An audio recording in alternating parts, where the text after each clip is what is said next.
Hi guys, and welcome to another David Hayward Live. I hope I'm alive anyway. Tonight I was going to talk with you about deconstruction, and in particular how deconstruction, when we change our beliefs and maybe start losing our faith, our spirituality starts changing, how it can affect our relationships, and in particular, our marriages. Now, I've been married, I'm going on 38 years, believe it or not, I know. Lisa and I got married in 1980, and we met at a Bible college, so we were very much on the same page. And spiritually, theologically, no question. And we were Pentecostals at that time. And then, we went through the ropes and eventually went for seminary, Gordon Conwell Theological Seminary.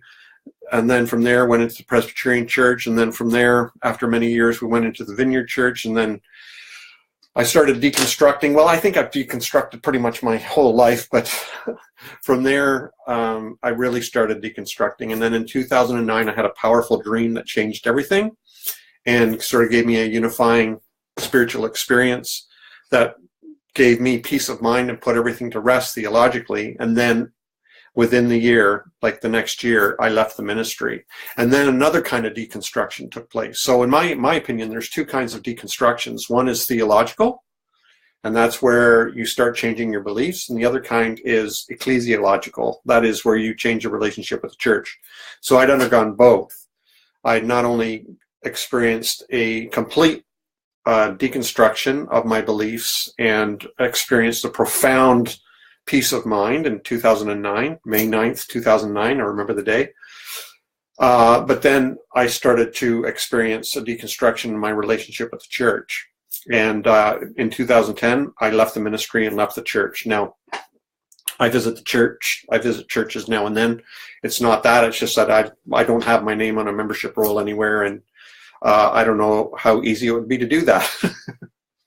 So, anyway, let's get back to the main point, and that is how the effect it can have on deconstruction can have on your marriage. Now, I run my online community, The Lasting Supper, as many of you already know. A lot of people in there, we're very honest and open about the struggles we're going through, including our relationship struggles and our marriage struggles. And this is one of the main things that comes up when people are changing their beliefs, is that often couples don't do it simultaneously. Often one will start deconstructing and one may not, or they might start later, or they might do it in a different way. The whole point, the point is that when, just one sec, I got to move things around so I can make sure I don't miss any questions. Hey guys, hey everybody. If you have a question, by the way, feel free to ask. I love answering questions. So, marriage, my marriage, up until about 2009 was really, really solid. And we were so much on the same page, traveling together, side by side. And we were even in ministry together, Lisa and I, even though she wasn't your typical pastor's wife, we were very much a team and worked together all the time. We were always in all the meetings together, home groups and everything. We were just like joined at the hip in every possible way. And then I started to experience a real profound change in my theology, where I really started to veer away from, orthodoxy, I suppose, or the way I had been believing for so many years. I had a gradual progression of thought. Whereas in 2009, when I had that dream, and this is where my Z theory comes out of and everything, I had a profound spiritual transformation in my mind, and I had peace of mind. And so, hey, Peter, you've been with your darling 15 years, first 7 as Christian, last 7 as atheist. Well, 7 and 7 is 14. Where's the other one? No, I'm only kidding you. So then Lisa and I, this is where we started to veer apart. And then on top of that, I left the ministry and we left the church. So we were and then she decided to go back to university to get her nursing degree. She was 42 years old when she went back to school. She's now a full-time nurse. I'm very proud of her, but later on in life, she started her own life and her own career and everything. And our kids were all adults now and left the nest, 1 year in between. Yeah, awesome. And then we had to declare bankruptcy, all those years of ministry and never getting a raise just eventually took its toll. We were literally bankrupt. She was going to school. I was without a job. We lost all our friends. We lost our church. And on top of this, our beliefs were changing, our spirituality was changing, and maybe you throw in a little bit of midlife crisis in there. Oh, congratulations, Peter! I didn't know you were a nurse. Throw a little bit of midlife crisis in there, maybe, I don't know, but everything. It was the perfect storm, and it was. I'm telling you, man, it was terrible. It was terrible. And we went through. Now, when I left the ministry in 2010, I thought I was doing great. When I left the church and everything, I thought I was doing great. I felt so free and everything. But after a while, Lisa pointed out, you're not feeling great. You're feeling numb. You're just not feeling anything. Before you were feeling all this suffering. Now you're not feeling anything. That's called numb. That's not feeling great or free. And you know what? She was right. And she says, you really need to see somebody, because we weren't talking in the same way anymore. We weren't intimate in the same way anymore. There was all this struggle. We were no longer on the same page spiritually, theologically, ministerially, vocationally, socially, in every way. Everything split. And it was like real major chaos on our marriage. I went for counseling, therapy, got a coach. I believe in coaches. Yes, I am one. If you need coaching in this, talk to me. I'm your guy. But yeah, I believe in coaches. They've saved my ass many times. And so I just wanted to talk a little bit about this with you guys. Jane says, I'm Jewish and my husband is Christian. I came to Jesus around 12 years ago. We were married 31 years. After the election, left certain Christians we followed and went through major deconstruction. My husband and I are on the same page. Well, that's great. I'm glad you're on the same page. That's awesome. You're very, very fortunate, and I'm happy for you guys. That's awesome. Teresa, check this out. David, I appreciate your candor. And hey, I'm a former nurse, but I'm a certified coach as well. Cool. Welcome. If I miss anybody's questions, post them again because they're sliding up. Okay. Now,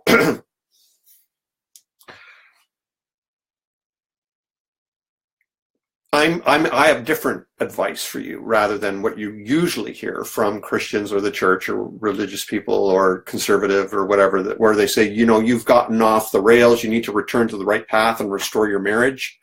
My advice is different. So, have you ever read the book Gottman? I think it's called The Four Horsemen of Marriage or something. And he's determined, he can tell, I think he says, in 10 minutes if a marriage is going to survive, and he's within like a 90% accuracy rate.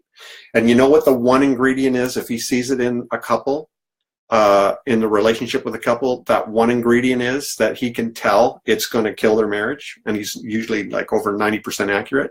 Contempt. So if one partner has contempt for the other partner, that you can't. Most marriages can't survive that. Most relationships can't survive that.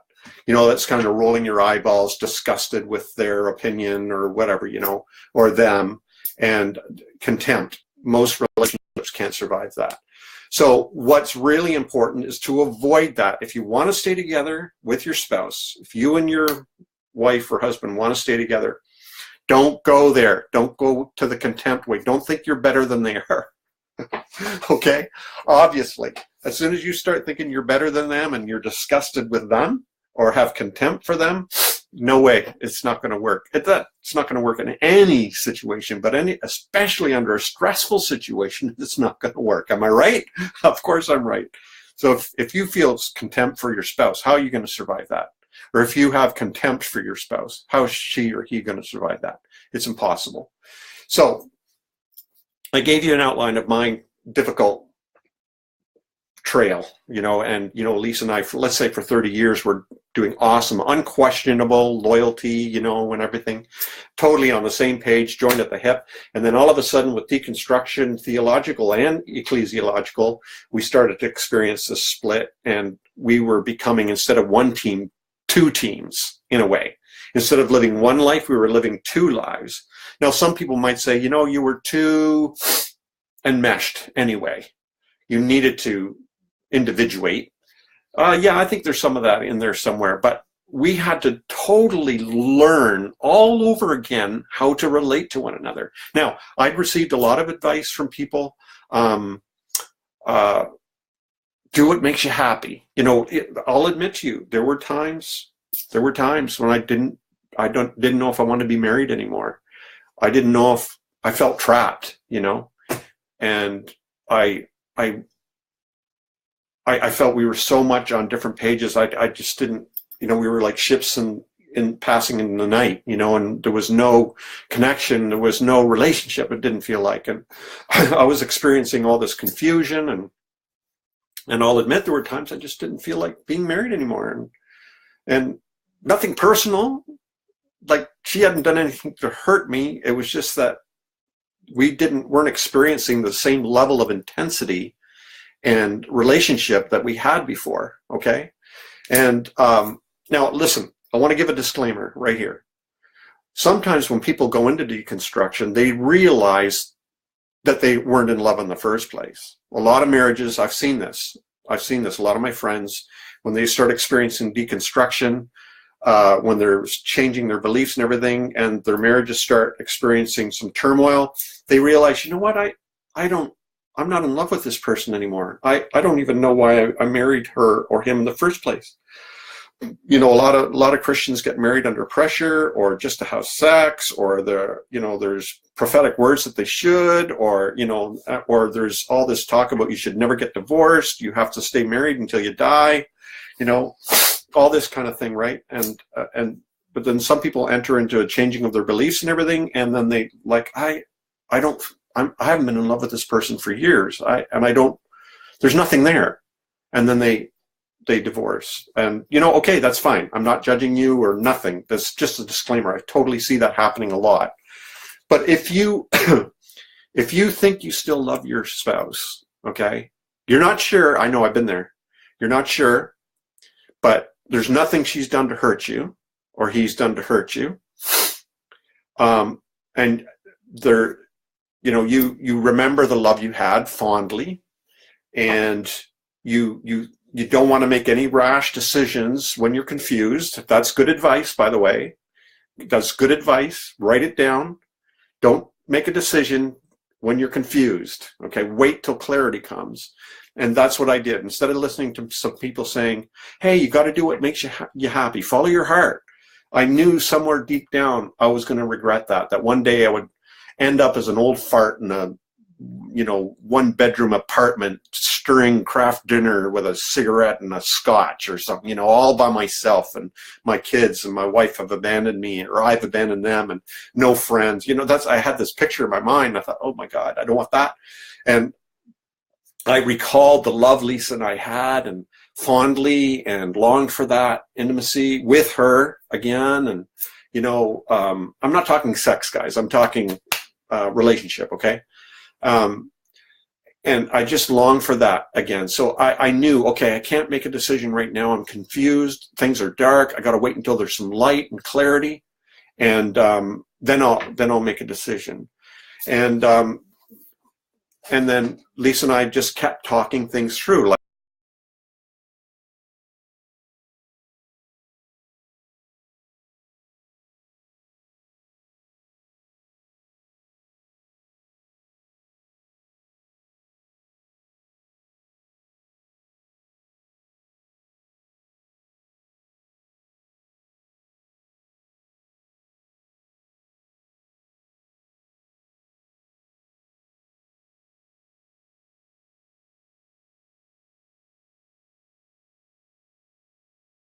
I went for counseling. I did some coaching. I did a lot of reading. I did a lot of thinking and contemplating and writing in my journal and walking and running and all this stuff, just trying to make sense of this fucking mess, and because I was scared. I didn't want to leave her or my kids, or although there was something in me that didn't know what to do. So Lisa and I talked, and that was the key. We talked, we communicated. Now listen, if you're going into a difficult time and you haven't learned how to communicate, you're going to have a more difficult time. It's hard to practice shooting when you're dumped into the middle of a battle. You need to practice before you get dumped into the battle. You target practice before you get dumped into the battle, right? Before you're dropped behind enemy lines, right? You've already practiced. You know what to do. You know how to handle the weapon. You know how to shoot. You know how to aim. You know how to fire. And so you need to learn how to communicate. That is absolutely key to any relationship anyway, but especially if you're going into a storm. You need to be able to communicate.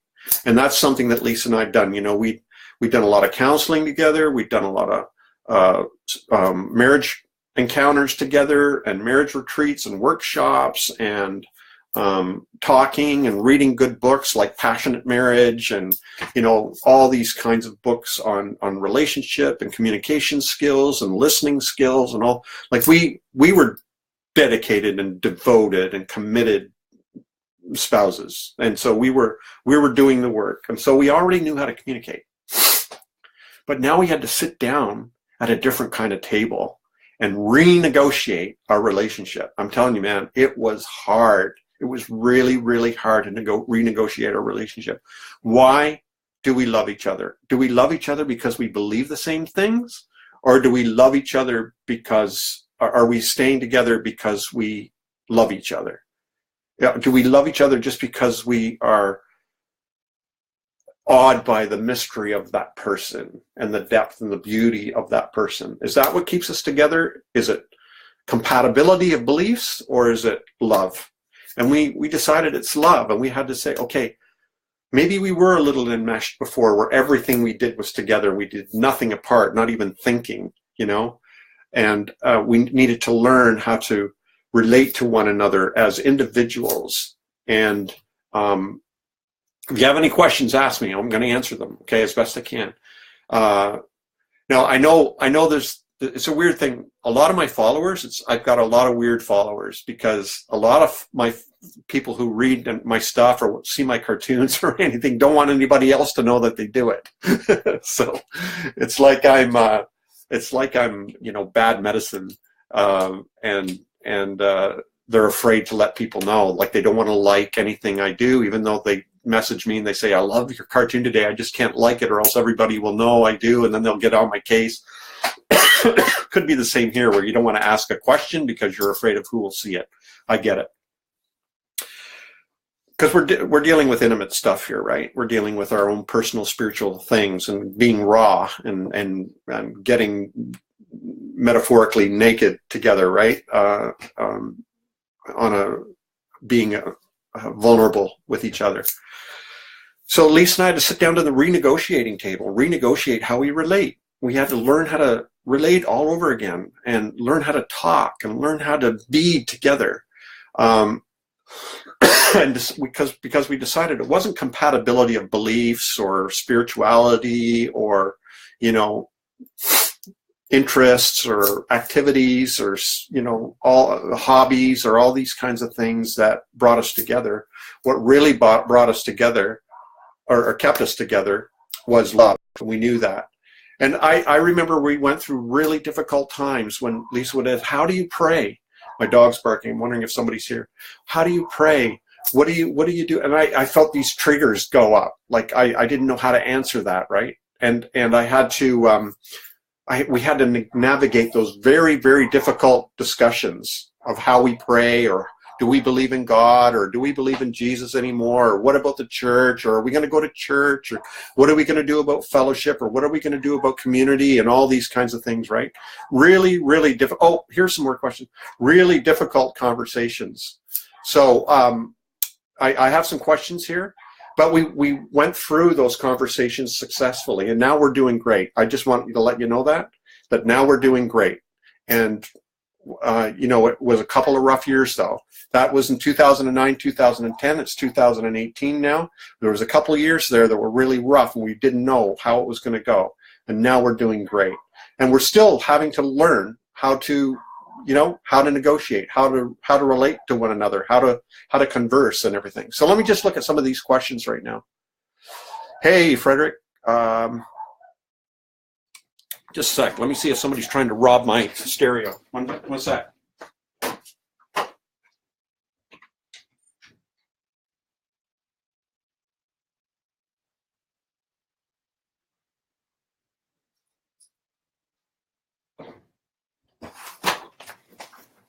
Sorry about that.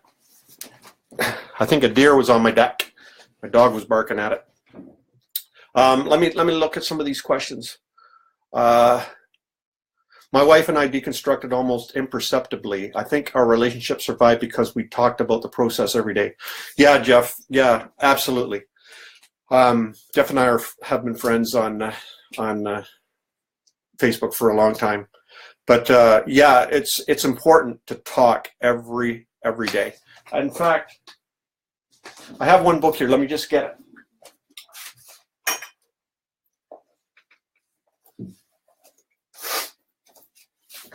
This is the one book that I recommend to anybody who's married or in a committed relationship.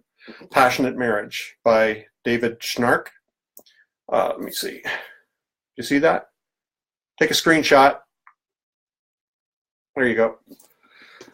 Passionate Marriage, Keeping Love and Intimacy Alive in Committed Relationships. And it's the best book, in my opinion, on it. And I'd always recommend it. And what his assertion is that when people enter into a relationship, they enter into a crucible, so that when one person changes, the other person has to change. There's this constant give and take, so that when I change, Lisa's forced to change.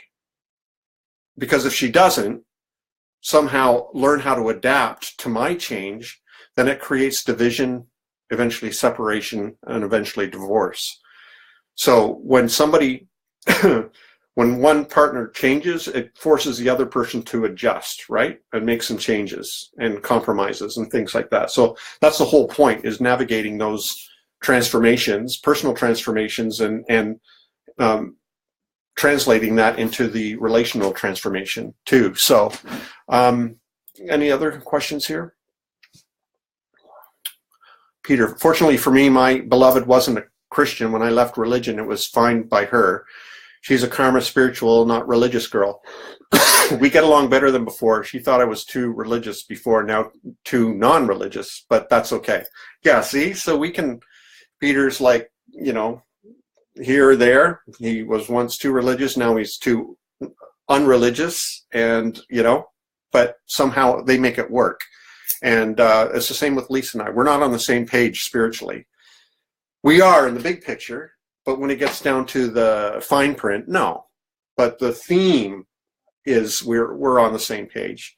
For a while there, I wondered even if we were in the same library.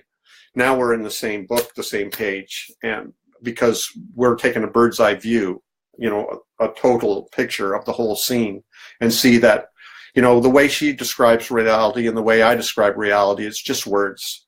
And we're connected on a deep and fundamental level, and it's just language that gets in the way and makes it seem like we're not joined. Communication is very hard. I'm disabled and my husband is caregiver. We are trying to learn how to communicate better. Excellent, Jane. Communication is everything, folks. Emotional intelligence is everything, and being able to communicate is everything. And being able to listen without defensiveness, and being able to speak without attacking, just saying what's on your heart, and listening without trying to keep the emotion out of it. Don't make it personal. anyway, I'll recommend this book again because it talks about communication too. It's very hard. Yes, it is. I'm an open book. I've already shared your live feed. Awesome. Thanks, Peter. Hi, David. Glad I was able to drop in. My worst 3 times ever. Failed marriage. Had God, though. Lost God. Had a 7-year relationship with that lady, my lady. Lost job. Still no God. Lost job. Almost lost house and spouse. Nearly didn't survive the last. Now all good and only getting better. P.S. Lost feed, so did this offline. Oh, I got it. Yeah. Yeah, that's totally all kinds of losses and navigating that grief together. Absolutely. Teresa, how did you navigate through all the fear? We just celebrated 29 years and are in the process of reinvention. We can relate a lot to your story. Yeah, it was fear, man. Like I remember, you know, I'm being open here, but I remember times we'd stand in the kitchen. I remember one time we were just holding each other, just crying because we felt out of control. And our marriage wasn't the same, and we still hadn't learned how to renegotiate or navigate. How are we going to do this? We didn't know. We didn't even know if I didn't even know if I loved her anymore, and she wasn't sure if she could. And you know, it was really, really tough. Hang in there. Like I said, somebody gave me wise advice a long time ago. I think it was my grandfather. Don't make a decision during confusion. Wait for some clarity.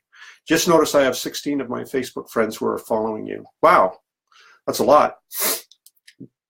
Hey, everybody. Ouch, didn't expect to start crying. So much to relate to. Peter, I'm sorry. Oh, here I'm laughing. Yeah, cry when they cry, it says. Don't laugh when they cry. Yeah, so anyway, Lisa and I are doing much better. We're still learning. We're going on into our 38th year. We just assume trust. We assume trust, and we were able to talk about things. In fact, today we just, you know, our son just left for work out west again, and we're here, and we have empty nest again, and we said, you know, we need to sit down and talk again on a deep level and renegotiate, because we felt, you know, when she's off doing her thing and I'm home, you know, working, she's off being a nurse at a palliative care place, and I'm here at home doing my thing. And, you know, we come home and she's tired, and, you know, we eat and maybe visit for a bit and then go to bed. And, you know, we had to literally schedule time to sit down and talk. Communication, absolutely important and essential. Yeah, and just little things too, like keep the romance alive. If there's any there, you know, if there's a spark there, it only takes a spark to get a fire going. Remember that song? And it's true. You know, get the flowers, go out on dates, go out to eat, you know, rent a hotel room and have some hotel sex, you know, and say I love you, and, you know, all these kind of things. Like, do the little things, and trust that the big thing will show up. Any other questions before I go? Hey, everybody. This for joining. I'm going to be doing these more often, but if anybody has any questions, just let me know. This will appear on my timeline, and you can post a question there as well, and I can answer it there later. But anyway, yeah, I'm totally doing great. Yeah, I just, if I talk too long, I get all choked up. But yeah, so Lisa and I are doing great. In fact, she's gone to work now, and our relationship is doing great, but we're going to sit down and renegotiate. How are we going to do this? You know, I turned 60 this year. It's a big deal. You know, we want to do this right, and we want our relationship to get even better and to grow. We don't want to fall into what we see a lot of older married folk do, is just, you know, become roommates, and hardly that. So we want to keep the passion alive. We want our marriage to be passionate. We're doing it. We're going to make it even more passionate, and we're going to do that by talking and communicating and being real with one another and discovering more about one another and the mystery of one another. So cool. Thanks, Dave. Thanks. I'm glad you like what I'm doing here. 60 last year for you too, Peter. Awesome. Happy birthday. Anyway, guys, thanks so much, and we'll see you again soon.